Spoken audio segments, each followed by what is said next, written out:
You're listening to The Upland Rookie, a podcast presented by Onyx Hunt, Final Rise, and Inukshuk Professional Dog Food. And welcome to episode 82 with Ryan Mulcahy, part one of a two-part series. And this podcast is also presented to you by Onyx Hunt, the most comprehensive public and private land ownership data mapping tool in the world.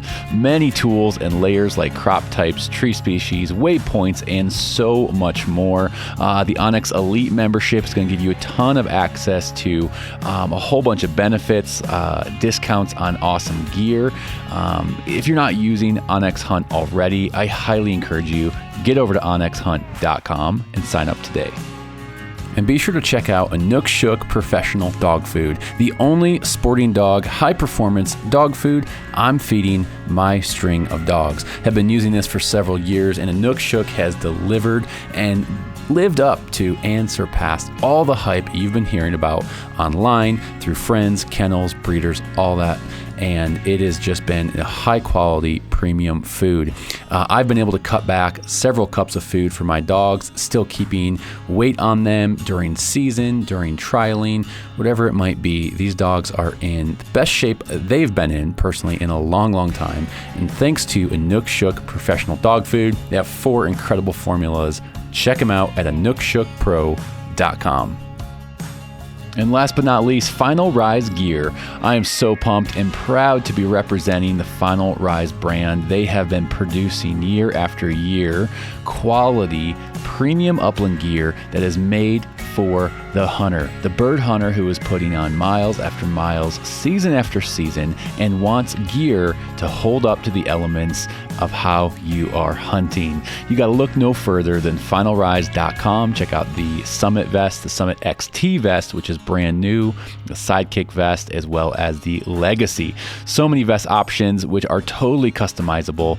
I'm pretty darn confident you're going to find something that works for you and your setup. So check them out at finalrise.com. Hey, what's going on, everyone? Welcome back to the Upland Rookie Podcast. I am your host, Will Larson.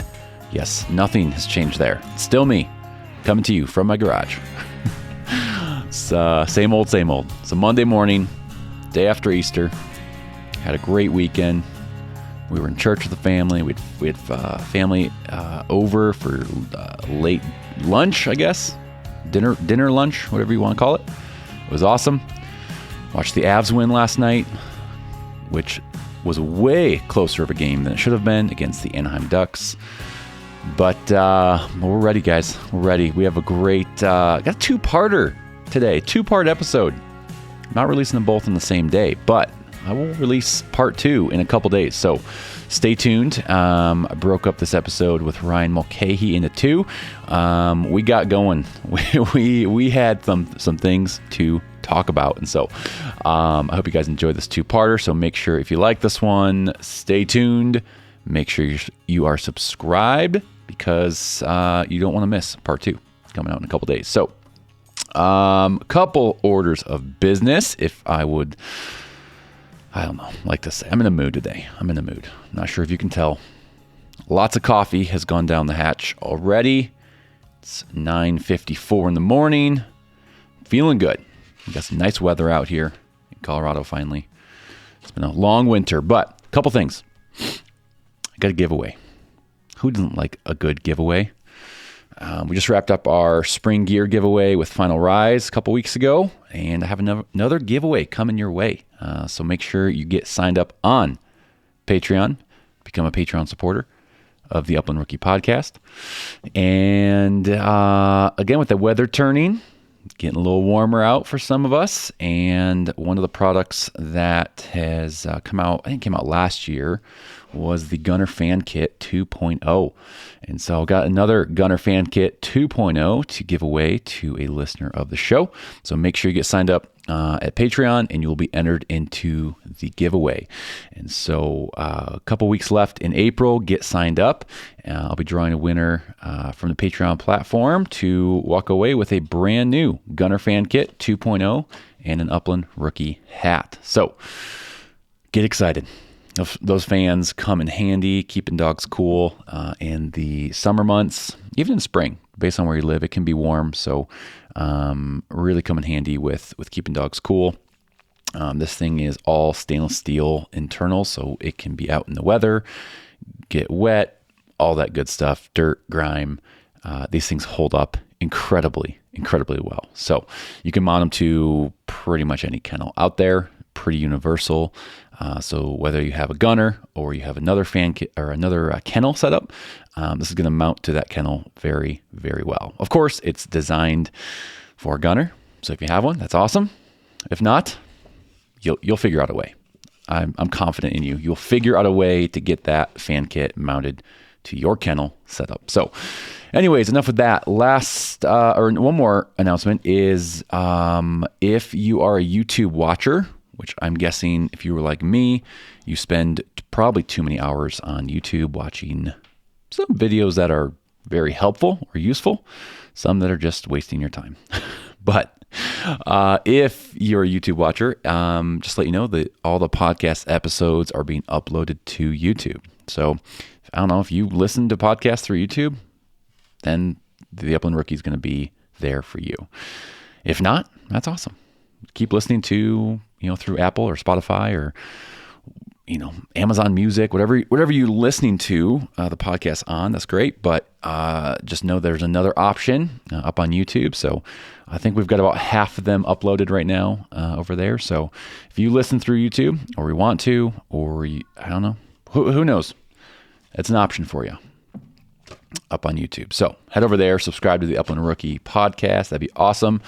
I've done a couple gear review videos over there. I'll be doing a couple more here in the future. And yeah, so those are my announcements. I wanted to do a listener question here. We got Tyler wrote in. This is a good one.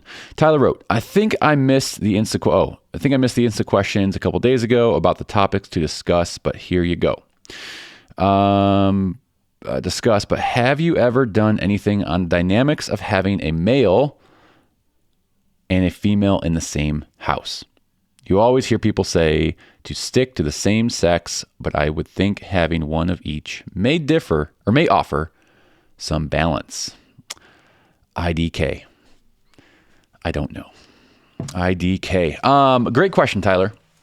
I think that's a very, very fair question because I've heard the same thing. I've heard, if you get a male, get another male. If you have a male, get a female. I've heard if you have a male, don't get another. I've heard like all the different combinations because if you get another male with a male, then they're going to be too dominant and aggressive. Same thing with having a male and a female, then they're going to want to hump each other all the time. I've heard all of it. So my personal experience, so I have a male and a female. I had two males and a female at one point. There's some dynamics of, especially if you, I think, have the female and the male intact, there's going to be, dynamics of, is your goal to breed them? Is it not to breed them? There's a couple times a year when, wind goes into heat, or is getting ready to go into heat, just coming out of heat. It's kind of a long cycle that gauges if he's in very close proximity to her. I mean, he'll lose his mind. He will lose her mind. So strategically, how I have my yard set up and my house set up, when she's going into heat or is in her heat cycle, I'm keeping them as far away as possible. But again, I'm able to do that with my run setup, side of the house, backyard. They're very separated. So, if you're planning to have your male and your female intact, I would just think it's going to depend on your setup if you can keep them separated, because it's takes some planning, takes some coordination on keeping them separated and just being smart with it. Again, if you don't want to breed them, you just need to be very, very cautious. Again, I'm not ready to breed Win yet, so again, I'm being cautious as well, keeping them separated. So, again, I'm just speaking from my personal experience. Maybe some others have thoughts out there. I would love to hear some of those.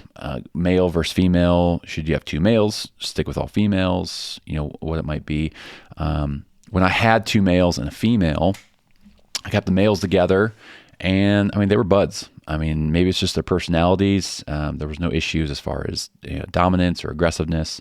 They got along. They were buds. And then she was pretty much by herself. Obviously, if she was not going to be going into heat, they'd all play together sometimes, hunt together, train together. Like, there was no difference there. So yes, I mean, it's going to depend on the dog, I think, a lot too. If they're an aggressive dog, aggressive male, temperament issues, breed, it's going to depend on a lot of different things. But all that to say, I've heard the same things. People say, oh, only get males or only get females or whatever. I think it's just going to depend on the dog, the temperament, your setup, your intentions on breeding, not breeding. Do you spay? Do you neuter? Do you not? So a lot of variables there. But again, speaking from my experience, the males have been buds. Female, when she's not in heat, can hang and can play and do whatever they need to do with the males as well. So that's all I got for you, Tyler. Thanks for writing that question in. I appreciate it. Kind of fun to unpack some things. Again, I'm only going to give you guys advice on things I have personal experience with. Again, I could be way off, but again, from my experience, I'm just sharing with you what I know. So if you guys have other questions, I guess, or other things you want to hear kind of unpacked in my 5-minute, or try to be under 5-minute hot takes, shoot me a message, email me. DMs on Instagram are probably the best way, at the Upland Rookie on Instagram. So email is great too, whatever works for you. So I'm not picky. So that's all I got for you. We're going to jump in to part 1 of the two-parter with Ryan Mulcahy. Ryan has been kind of a long overdue guest, honestly. I've wanted to get him on for a long time, and I think just schedule conflicts and just life kind of got in the way. So I was super pumped to get Ryan on, pick his brain on breeding, bird dog development, reading dogs, roading dogs, puppies, just unpack of really what he's looking for in bird dogs, the intelligence side of things. We go into a whole bunch. This might be one of my favorite episodes. I know. I'm sorry. I said it. I'm not going to take it back. Might be one of my favorite episodes. So we're going to jump in. Hope you guys enjoy. Take care. The last 8 years have been in Idaho. Okay. So since 2015, and then basically started training full time out there, and then it just continued to snowball. Otherwise, good, bad, or otherwise, it just kept building. And thankfully, there's a lot of opportunities out there if you're willing to be uncomfortable. And I've never had much of an income, so I was very willing to be uncomfortable, to have a little bit of income, and then also chase a dream. And I didn't really realize it was a dream, and then it just keeps going. So it actually, what I've kind of compared my experience to is, if you're like, you go out too hard in a race and you're like, or in a workout or something, you're breathing real hard and you don't feel like you're getting any oxygen back in. And you probably know this more than most, being at elevation. That, you feel like you never really get a full breath of air back in. Yeah. That has essentially been my short career in a nutshell. It just, every opportunity you jump at, you don't know what's going to be your last. So, and that's the hard part with it. So the good and the bad, The good and the bad, absolutely. Yeah. So it's an adventure and it's scary, and you just got to kind of jump into things, and that's crazy, man. Well, I'm looking forward to unpacking it more and hearing more about your story and journey. So we're excited to have you here, Ryan. But Ryan, I gotta ask you. This is fresh off the last couple of weeks or so. Yeah. I'm not sure if you followed along on the bird dog bracket on the old Graham. Yeah. What? Give me your thoughts. Give me your reaction to the bird dog bracket here. Well, I feel like we already knew who was going to win from the start. I mean, you probably. I mean, there's puppy mills with short hairs coming out, right? And it's America's favorite dog. And don't get me wrong, they're not my cup of tea, but I've worked some really, really enjoyable ones. Sure.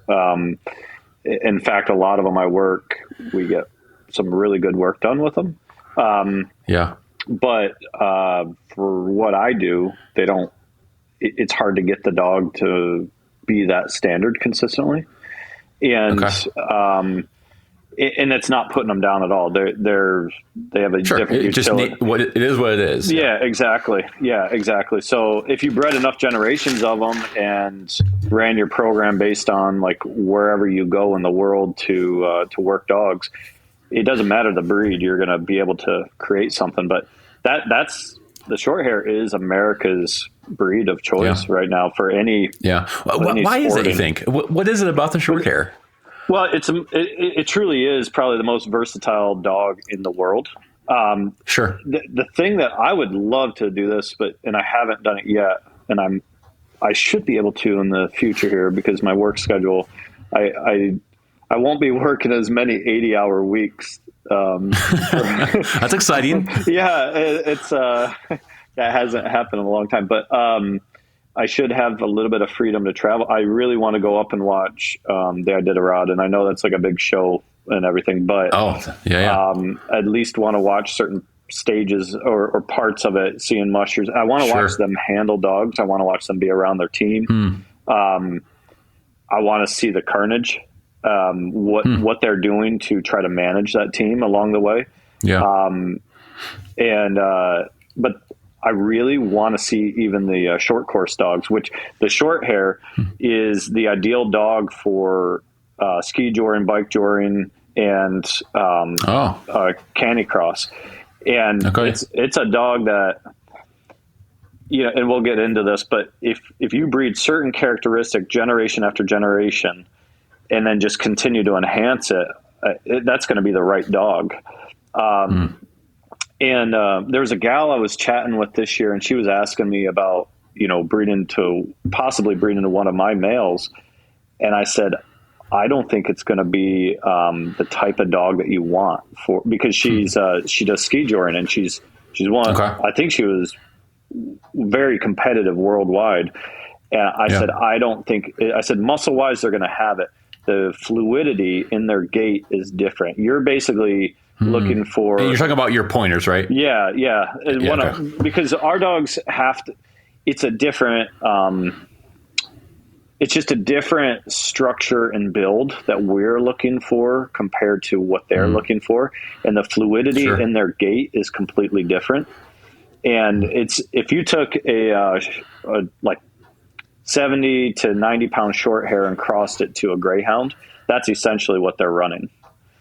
And, or a stag hound or something, depending on whatever type of terrain you're in, if you needed a little bit of hair or whatever, but those dogs are, oh gosh, they're fast and they're incredible athletes, and they've got endurance to boot. And when you breed enough generations of them and you go down through and work them, like, that's a different short hair. They don't hunt.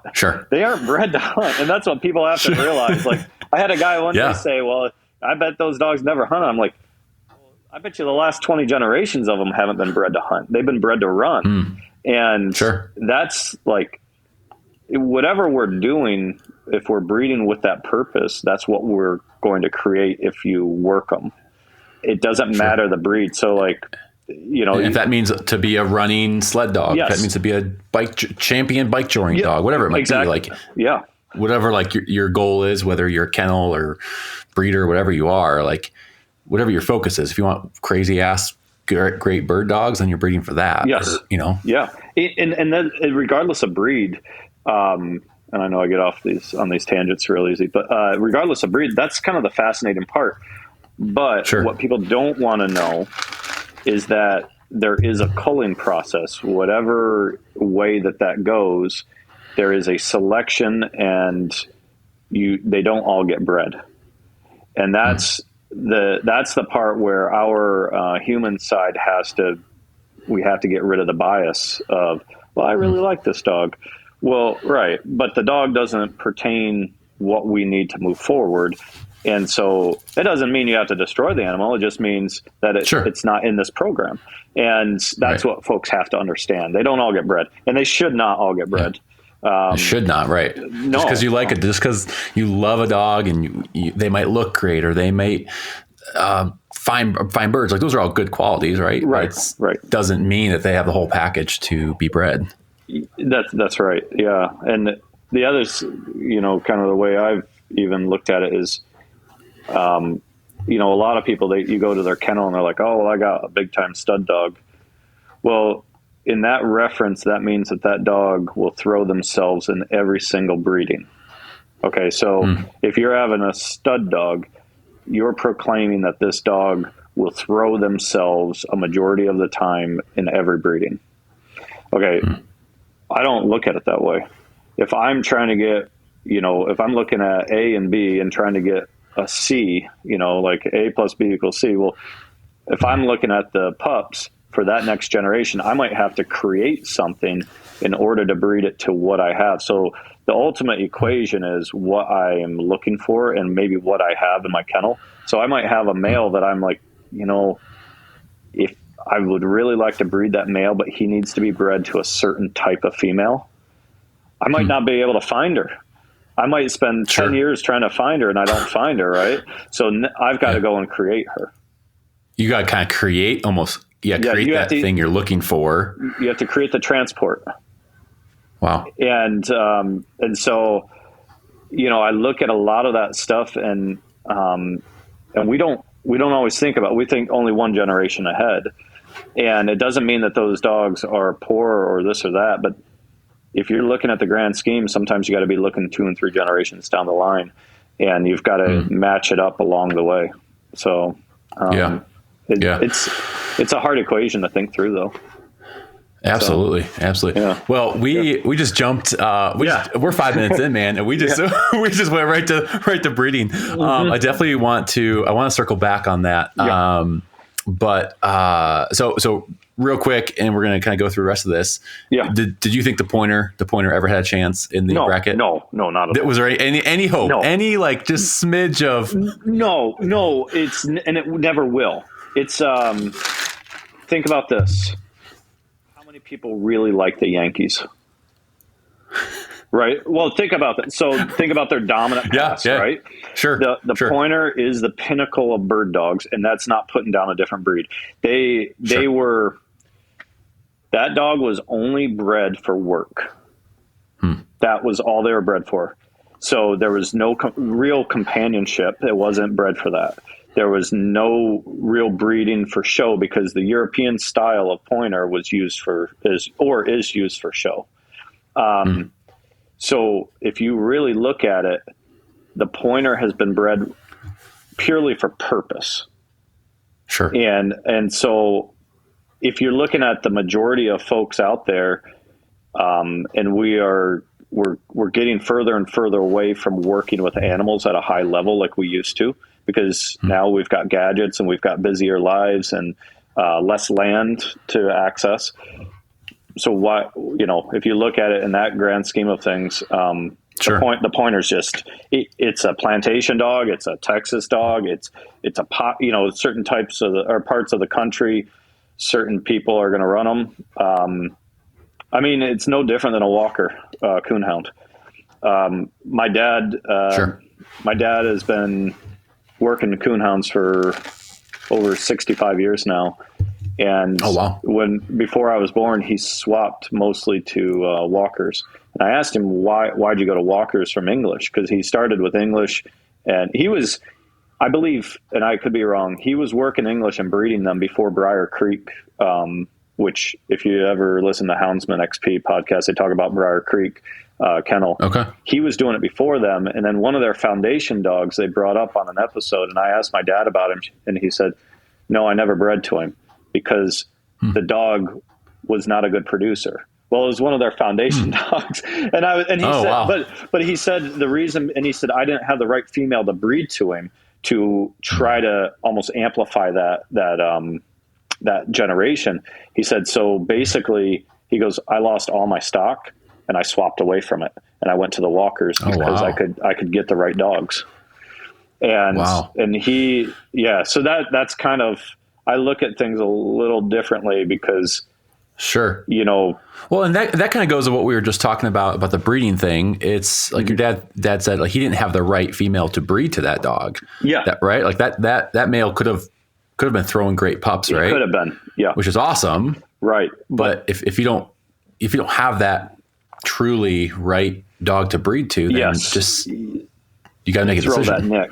Right. And then you're looking for a nick. You're looking for a generational cross that can propel little by little, because a lot of these guys you'll see, and they'll use catchphrase terms, whenever they talk about their dogs, like, oh, that dog's a machine. They're this, and they build them up. And all I want to do is work. I want to look at them and work them. That's it. Don't try to sell them to me. Don't do any of that crap, because all I want to do is watch them. Because of you as the person, looking to do this breeding or whatever, you kind of know what you're looking for, right? So you don't need someone to sell you on, oh, they do this, this, this, and this. Yeah. Right. You already know what you're looking for. And so, that makes sense.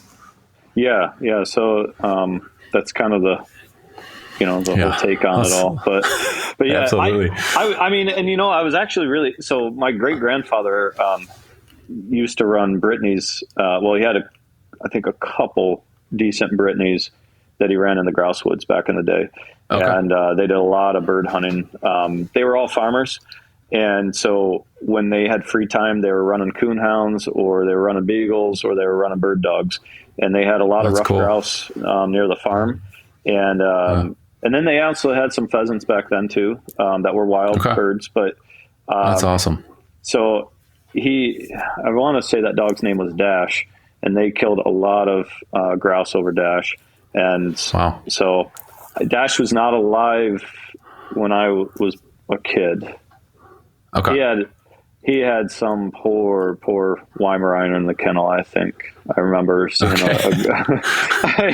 that's a dog you don't hear much about anymore, I feel. No. I mean, but weren't they like super popular way back in the day? Well, I think it was World War II. A lot of the military were bringing them back. They were these real pretty dogs, and they were smuggling these puppies back into the United States. And then, but the hard part is if you don't have a genetic pool.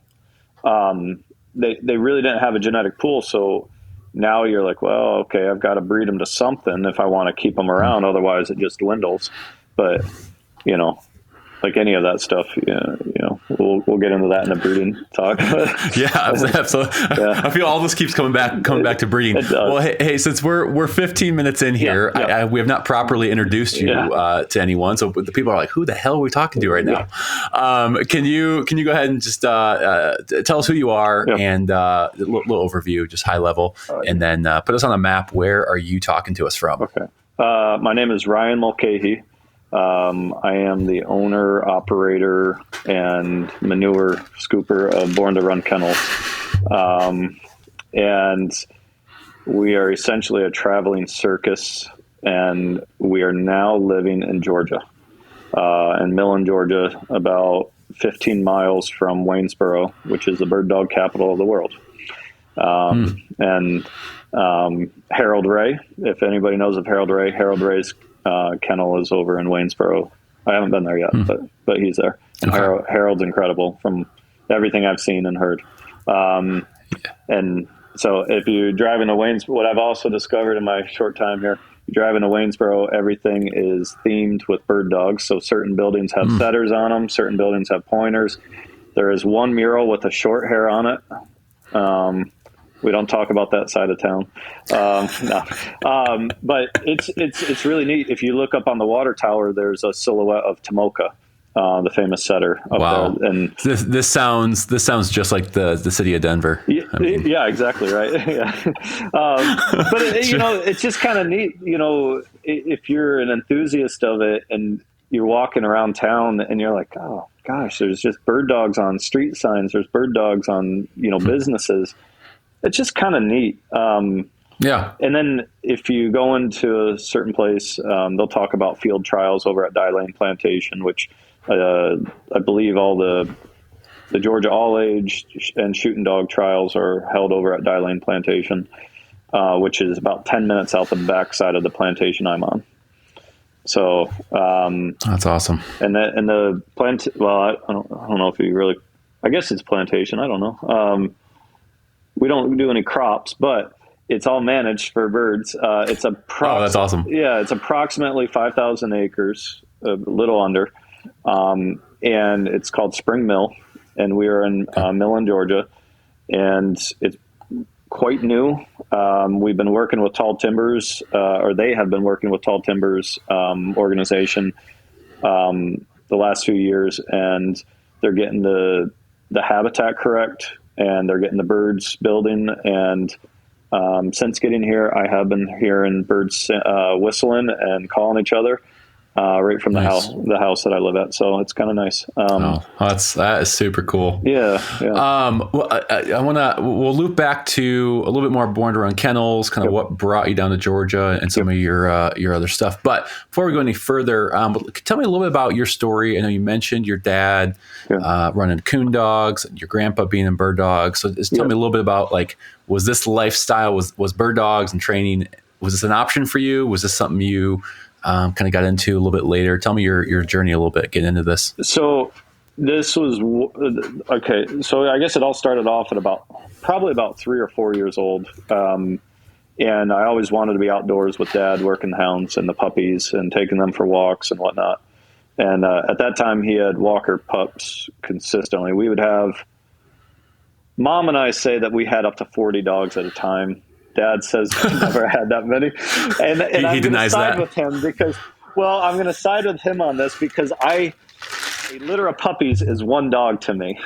So, and so now I'm going to side with him on that, because if I was a kid growing up, I'm looking at a puppy at the same age as a mature dog, and it's not. Yeah. But Dad, before I was born, one of the big championships he held up in, so I'm originally from Towanda, Pennsylvania, which is northeast Pennsylvania.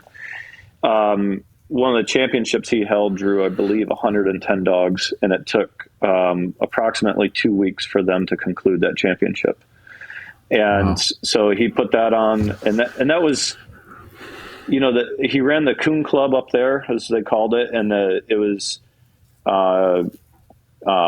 in partnership with the Beagle Club. And to kind of fast forward, one of my college teammates that I ran with all through college, he got into Beagles once he got out of school. I watched him put his first championship on one of his prize dogs at the Towanda Beagle Club. And that was one of the coolest things, because he got into Beagles and I really dove into the bird dogs. And, then you fast forward 5 Sorry, years real later. quick, Ryan. Yeah. Real quick, Ryan. Yeah, sorry. So was your dad running bird dogs at all, or was he just in the coon dog space? Just coon dogs. Okay. So, and then, and I can jump back and forth too much, but so Dad ran the Coon Club, but it did the same building and facility was for the Beagle Club as well. So that's where I grew up. On the weekends that we didn't have sports or anything going on, I was always there. So then you fast forward, I guess, probably 20 years, and I get to watch one of my best friends put a championship on one of his dogs there. And it was kind of neat, because neither one of us really, thought about it when we were in college. So, but that's crazy. But Dad was always tied in with dogmen. In fact, most people know of Terry Merritt from Merritt Setters. And Terry's since passed away, but Terry and my uncle were best friends. And Terry lived in Appalachian, New York. So just below Binghamton. He ran his setters, which were prize dogs, and that line is continuing to go. But he also ran coonhounds, and he ran beagles. The man did everything. So Dad was kind of tied in with, we'll just call them dogmen. And just of all, whether hounds or pointing or whatever. Yep, exactly. So that's kind of the life that he showed me at a young age, and I guess I just really enjoyed that time with him. And I enjoyed when I was about 4 years old, he'd be carrying me through the woods at night and just carry me on his arm. And, dogs would be baying on a tree, and we'd get into the tree, and then he'd get in there, and I would just stand back and I would watch him work, and he would work these dogs, and if he had a young dog, he would take his leads and he would kind of tie him back from the tree, and then I would just shine my light up the tree. I had a little headlamp like a miner's cap, and and he had one, and he would climb up the tree to where the coon was. He'd grab him by the tail and swing him out to the ground and let it hit the ground, and it would take off running. Well, then he would climb down and turn that young dog loose that he was working, and let them get some more repetition. And so, I watched that a lot, and that's so cool. During the school week, if he was working dogs, and Mom wouldn't let me go during the school week, I would throw an awful fit. I mean, it was.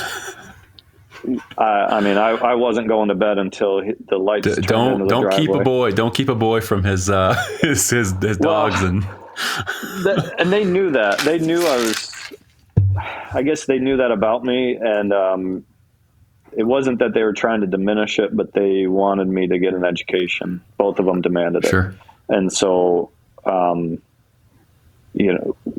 Basically, Dad demanded I get a college education, and with Mom, it was just, you're going to do this. And I did. This is no option. Yeah. So when did the turn? So here's a question then. So why aren't you fully in the coon dog space? Like why did the bird dog kind of take over your path? So we used to hunt pheasants with my uncle, and pheasants and grouse, and the Pennsylvania Game Commission would put birds out, and so when I was 12 years old, 13 years old, I guess, we started going and doing that, and that was something I enjoyed. And we would run beagles, and some of those beagles would get on a track, and it might be a grouse and it might be a pheasant, and they would put them up, and then you knock them down, kind of thing. And you kind of knew what they were running. So after that, I just kept saying to my dad, I want a bird dog. And he goes, well, wait until you're done with school, and then I'll buy you one. So about 10 years later, I moved to Flagstaff, Arizona after college. And I said, Dad, I think I'm ready for a dog. And he goes, okay, I'll go find one. And I looked at a bunch of short hairs, because short hairs are a big deal out in Arizona. And so I looked at some short hairs, and I didn't really jive with the personality of any of them. That constant happy feet, jockeying around with the young dogs. I'm not, people are going to skewer me for saying that stuff, but they're excitable dogs. They constantly are mouth infatuated, and they're constantly talking. I hate it. I hate that stuff. Even in a pointers that do it, I hate it. And so I went to a couple pointer kennels, and I looked at some dogs, and then I got on some website that talked about L-Hue pointers and crap like that. All right. Well, I bought a double granddaughter, I think, of Snakefoot. And that was the first dog I had, and she was gun shy, but she looked pretty pointed. Did you buy a little bit older dog? Was she already a started dog? She was a started dog. She was a year and a half old.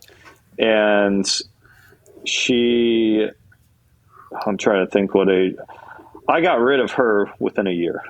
I gave her away within a year, and then or maybe it was a year and a half, and I started working other dogs at that time. Bill Gibbons was still alive in Phoenix. So Bill would spend time with me talking bird dogs and talking training. And so every time I went to a big field trial or any of the Arizona field trials, I would speak with him, and he would just share with me. And I was being mentored by a guy named Jim Schultz out of Flagstaff, Arizona. And Jim won a lot of the championships out there between Arizona and California. He was always a contender with his string. And so I got to see a lot of these dogs, and I started working with some that had problems, like runoff dogs or different things like that. And in fact, actually, one of the guys had a dog that won a walking championship, and he offered him to me because he didn't have time to work him anymore. I just didn't like him. I didn't get along with him. He was just, he wasn't anything special to me. He was, and after that, I just thought, I'm going to work the dogs that I jive with. And so the runoff dog, actually, I got her from the same guy, and I loved working her because she always, once I got her in order, she always wanted to do right. And she became a bird dog. And so she, I want to take a quick minute and talk about OnX Hunt, the #1 digital mapping software in the world. And if you're not using OnX Hunt already, now is a great time to try it out in the off season here. Start looking at some states and areas that you hunt and just see what it can open up. See the acres and the amount of public land it'll open up to you this hunting season. It's a great time to start pre-scouting before the season starts. So check out onxhunt.com. Use promo code rookie20 for 20% off your order. Yeah, she died young, but she had valley fever, and it eventually killed her, but had a tremendous work ethic and was an enjoyable dog to be around. And so that's when I started working. And then I got Rue, which Rue is over 11 now. But I got him, and he's probably the best bird dog, like sheer bird dog, that I've gotten to develop. And he's a dog that, as far as like sheer numbers, there were some things that he did along the way that were very impressive. Regardless of what everybody else is looking for. When I watch a dog literally go to 6 different coveys of birds in 25 to 30 minutes, and have every one of them steady to wing and shot. And we're talking wild birds on that. Sure. Now the birds have to be there, but that same dog is going to them, and we're not chasing any coveys. You know, he's done a lot for me, and he's done a lot for the puppies that we've developed with him. So that's so cool. Yeah. So that first pointer you got, I know you looked at some short hairs, you got that first pointer who was gun shy. Yeah. Did you kind of just fall in love with their personality then from that point, and just seeing what those dogs were capable of, or why have you stuck with the pointer? You know, it's probably the closest thing to the types of athletes that I've worked with, between distance runners and then also kind of the wrestling background that I grew up with. Okay.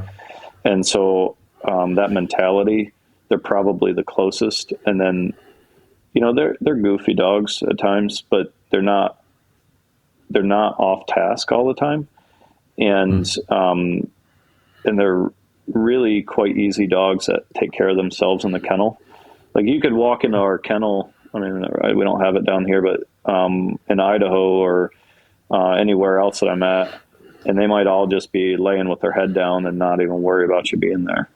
They may not even get up. But if you go to their kennel run, then they know that you're asking them to get up.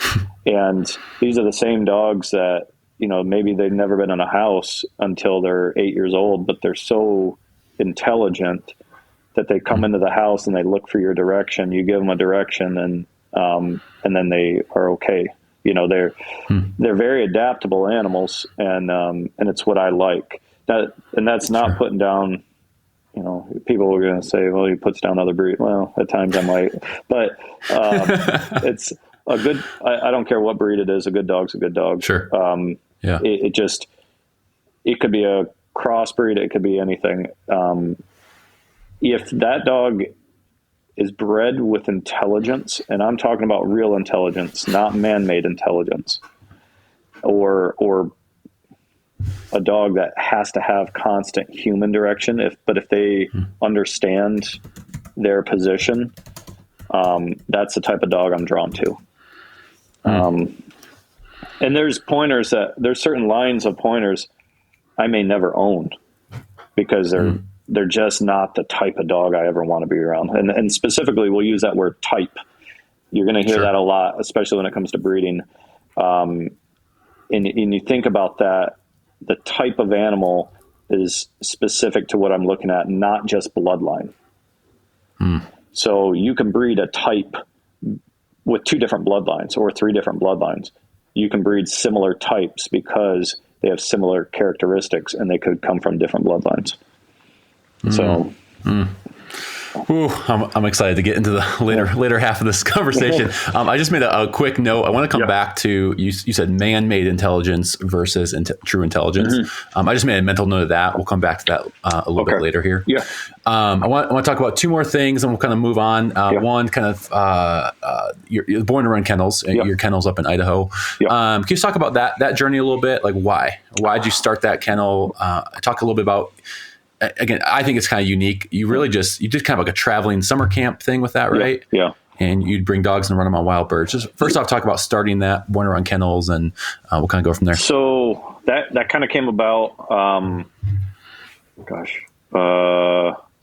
that name came about. So I worked very briefly for the Tracys for about 3 months. And it was about that time that I came about with that name. And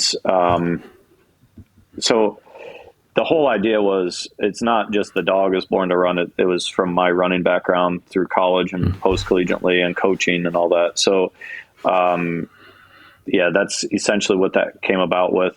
My father did not actually want me to train for the public. He never wanted me to do that. More so, he wanted me to be able to just enjoy my dogs, right? And if I'm looking at any father that understands it, he understands he has a son that will take things too far. And that's the long and the short of it. So if he understands he's got a son that'll, take things too far, then that can be good and that can be bad. He never really wanted me to do that. And then we just kept talking. And then I met Seth Simpson when I was in Idaho. And Seth was like, hey, I've got some dogs in for obedience, but he said they're short hairs. And he said, the owners want to hunt them. Would you be willing to do some training for them? And he's like, I'll pay you for it. I said, yeah, I'll do it. So I started going over to Seth's house, about probably 4 days a week. And I started working these short hairs, and I really enjoyed it. And I was already training my own dogs. Sure. And then I sold a female named Patch, and I had developed Patch from a puppy up. She's a little younger than Rue, so she'll be 11 this year. But I sold her to Mitch Hurt out in Montana, and she went into Mitch's team, and he guides from Montana to South Texas, and he's been doing it for, I want to say 25 to 26 years, and has a really good, capable string of dogs. And he puts a lot of time with them on the ground, takes wonderful care of his animals. And so I put her up for sale, and because of her bloodlines, she went back to rebel breeding and a dog called Slate Creek Doc, and then a dog called Silver Strike. And it was all old school bloodlines that kind of mixed and matched. Well, everybody that looked at her was like, they saw I only put $2,500 on her, and I thought that was pretty good at the time. And I didn't fancy myself as anything special, so I was young in the whole training of my own dog. So I sold her to Mitch, and he calls me the next season in Montana. He goes, I keep trying to figure out what's wrong with her. Why would you only sell her for $2,500? I said, what do you mean? He goes, well, she's broke steady through the kill. And he said she retrieves to hand. I didn't know you force fetched her. I said, no. I said, I never force fetched her. That's natural. And so that was, after that, Mitch and I just kept building this relationship, and she did really well for him down in Texas that year. And when they don't come from Texas and then they go there, for some dogs, it can be extremely challenging. They may not adapt well, and she adapted very well. And she always was a real consistent dog for him. And so the next summer he says, hey, I'm thinking about building 10 kennels at my place. Do you want to come over and train for the summer? I've got all these people they keep asking him to train dogs. He goes, I'm not a dog trainer. Do you want to come over and train for the summer? And I said, well, yeah. So I think I was working for East Junior High at the time in Boise with a special needs program. And I was a paraprofessional. I made no money. But I liked it because I could run but at that point I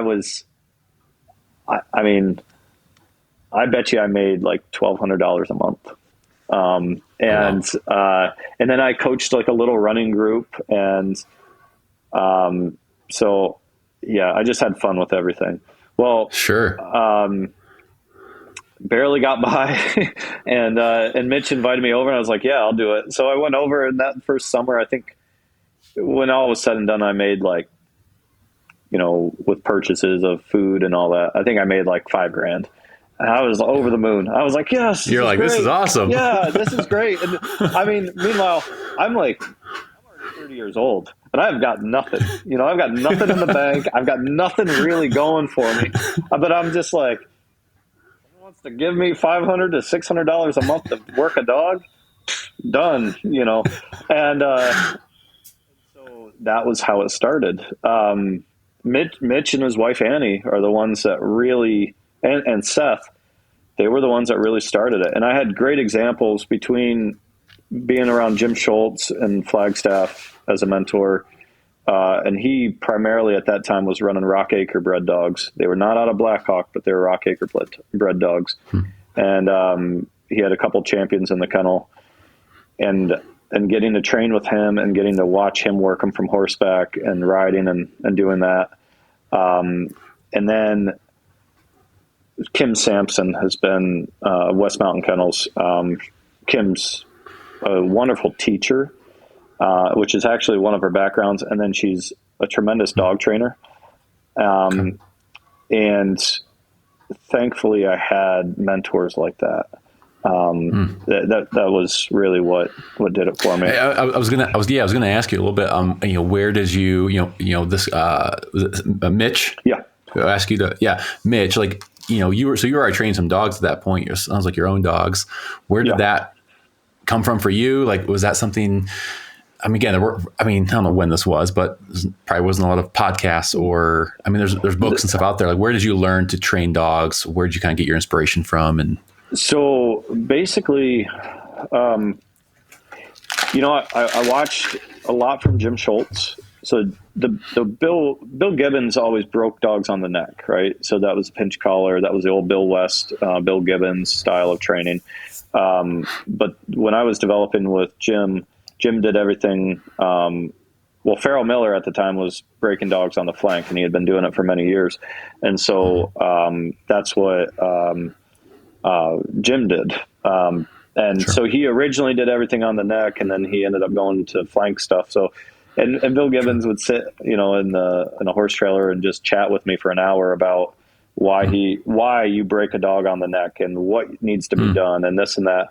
So you were able to talk with him directly and ask some questions and ask a lot of questions and listen to the man, not just talk, but listen to the man. And there were a lot of guys that were around Bill that would constantly talk.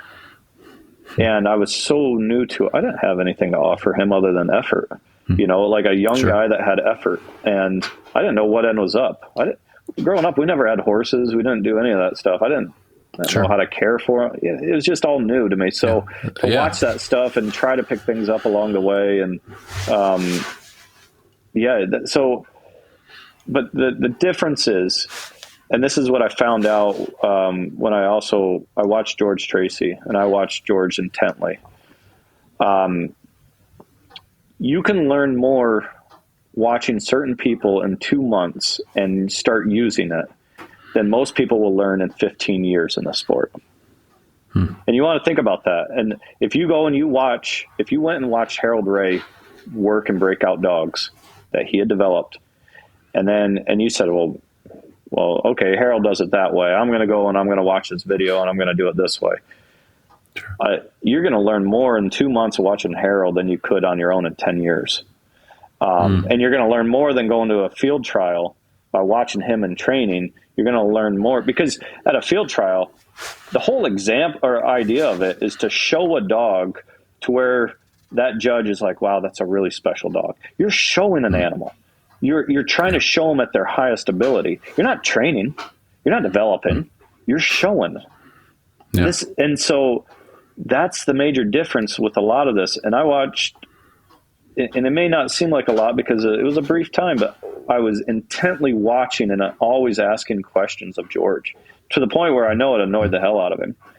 And then I mentally at that time I was going through some stuff with the relationship, and I was not doing well on the road mentally. So I went home. Well, when I went home, everything that we were doing with the hanging baskets and, controlled training, all that stuff just transitioned. And then I got to practice it because I had these young dogs. I had 2 young dogs that were ready to be broke out. I had another dog that just needed finishing touches on rough grouse. And then I had a puppy that was too much for her own good at that time, and I had to learn how to handle her. And so I got to go home and practice the heck out of things and really develop dogs in the woods. And then, and then I moved west. And so, yeah, that was kind of the whole thing of it. Wow. Yeah. I love that, man. I love that. Yeah. I want to circle back to one thing you mentioned, about a dog going, from place X to Texas.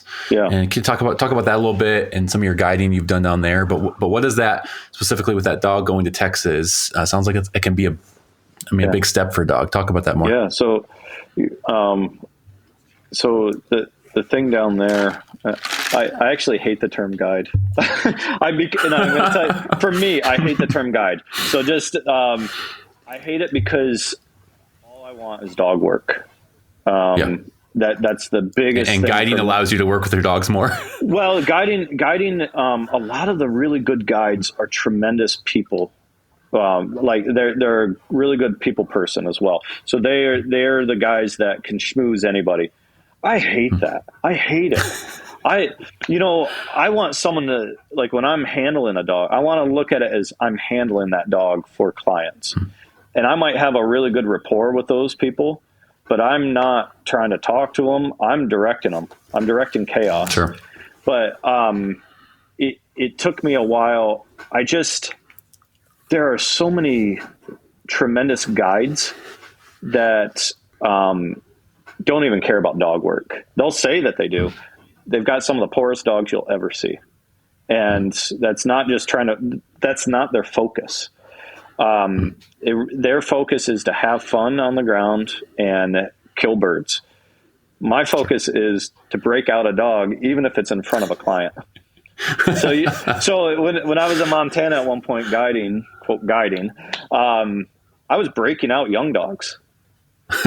And they're like, "Oh, why are you running a flank collar on that dog?" Well, you don't need to worry about it, and like if I saw dual purpose, right? That dog could be out 200 yards from me, and I'm intently watching that young dog, and the birds might get up in the air out near it, and I just stop the dog. Yeah. And then we go in there, and there's still birds on the ground. I was like, "Guys, I think there's birds in here." The dog's flagging or just standing there, and we just essentially had to stop the flush.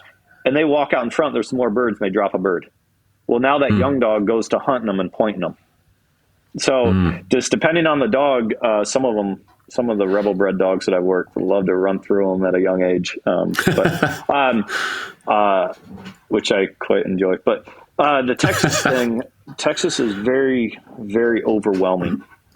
South Texas is very overwhelming. I have not guided in the Panhandle, and I've not guided or handled dogs in the West Texas area. Okay. I've not done that stuff, but I've handled them on the Mariposa for 4 years. And I really like that country. It's tough country. The Mariposa does not burn. And Ronnie Smith and I have talked about this. I don't know that they've burned in 15 or 20 years. They don't feed any roads. there's about 580 head of cattle on 48,000 acres. So the cattle, and most of them are wild. There's not enough cattle to typically chew it down. So not this past season, but the one before, the cover was so high, like it was up to your chest in a lot of areas. And what kind of cover are we talking about? Are we talking like cactus? Well, are we talking there's like mesquite, a grass at all? Well, there's cactus, and there's mesquite, but the biggest difficulty for a lot of dogs that go down there are the stickers, the sandburrs. Sandburrs really overwhelm a sensitive dog, and that's the challenge. So a lot of these dogs that are highly intelligent, and I'm gonna put that out there, many of them that are very sensitive are highly intelligent. And then you've got a lot of the Texas bred dogs have a lot of, they're real brute force dogs. They're strong dogs. They may not have a lot of endurance, but they will go through just about anything. You know, they'll run through a brick wall and come out on the other side. And they're pretty good bird dogs. They have a lot of hunt to them, but those dogs have been bred down there for their purpose for a lot of years. And that's, so at times it can be are those kind of dogs, then those little bit tougher ones you're saying, can they kind of withstand those burrs and those pokey things a little bit better? Yeah. You feel? Yeah. A lot of those dogs are a little unhinged, and they deal with that stuff pretty well until they get worn down and tired. They deal with it really well. But there's still dogs that, I mean, when I put Rue on the ground the first season down there 4 years ago, the first time on the ground, I don't think he got off the trail at all. Like he ran down the quail road. So it's like a brush hogged road that kind of swivels through the pasture like a big corkscrew. And so he didn't do anything for 3 weeks. Dog looked awful. In fact, my boss told me, he's like, "Look, that dog's not thriving. You might want to take care of him," kind of thing. Put him on the bench. Put him down. He's like, he does not look good. He was, and to his point, that dog was sleeping, I bet you 15 to 18 hours a day. He didn't handle the heat at that point. And then I got him going at 3 weeks in. And he started getting into birds, and I put boots on his front, just some of those kind of Kevlar type boots. And and he started getting into birds, and the dog is such a bird dog that at the end of the season, when birds were running, he pointed 9 coveys in a day, and which is huge down there. And I came in, I said, yeah, Rue had 9 coveys today, and everybody just kind of says, really? The dog that, that dog? And I was like, yeah. That dog? Yeah, that dog. And I think I had like 5 bird dogs on my string, like legitimate bird dogs at that point. And real quick, these are your personal dogs, right? These aren't the ranch's dogs. These are your dogs that you've developed. The ranch does not own any dogs. Okay. All the handlers come into that ranch for the season. So, so these are all my personal dogs. So if they fail, if they shut down in front of the truck, which a lot of dogs will, because on certain days you might be running a hunt and it's 95 degrees. Well, if there's a hunt booked, you're running them. Now you're short heating them, you might only have a dog on the ground for 10 minutes. Well, they might get out of the box 4 times in a 3-hour hunt because you keep cycling through dog to dog. Well, when you only have about 5 bird dogs, those suckers better run every time they hit the ground. They better run because, your tipper is reliant on it, but also it makes you look like a fool. And it's embarrassing. I'm not sure. You think about a lot of the problems that we cause with dogs are caused by human embarrassment. They are. And now if I'm sitting out in front of this truck in a handler seat and I've got millionaires sitting up behind me and they make a snide comment about that dog standing in the road, not doing anything, not going anywhere, not getting anything done, makes you feel pretty embarrassed. So, there's a balance that has to, be learned there. And that's a big part of it all. So, I got to run to the bathroom quick. Is that allowed? Go for it. Yeah, go for it. Okay. All right. Yeah, we will not record. We will just, you leave your phone there. Okay. I'm going to put my headphones here too. Okay. I'll be right back. Sounds good. All right, that's a wrap of part 1 of the conversation with Ryan Mulcahy from Born to Run Kennels. Ryan and I had to take a quick potty break here we had a long conversation. So we have a lot more to unpack on this 2-part series. Make sure you guys are subscribed to the podcast. All new episodes, bonus episodes are going to be delivered right to your podcast platform that you are listening to from. So make sure you're subscribed. Head over to YouTube, subscribe over there, like the Facebook page as well as Instagram. So follow along with the journey here at the Upland Rookie Podcast. Other than that, guys, thanks so much for following along. If you haven't left a rating or review yet on Apple Podcasts or Spotify, I would love if you could head over there. Takes less than a minute. Leave a rating and a review. I love reading some of those. Helps me keep a pulse on what this show is offering to my listeners. So greatly appreciate that. Until next time, go put some miles on those boots and follow your favorite bird dog. Take care.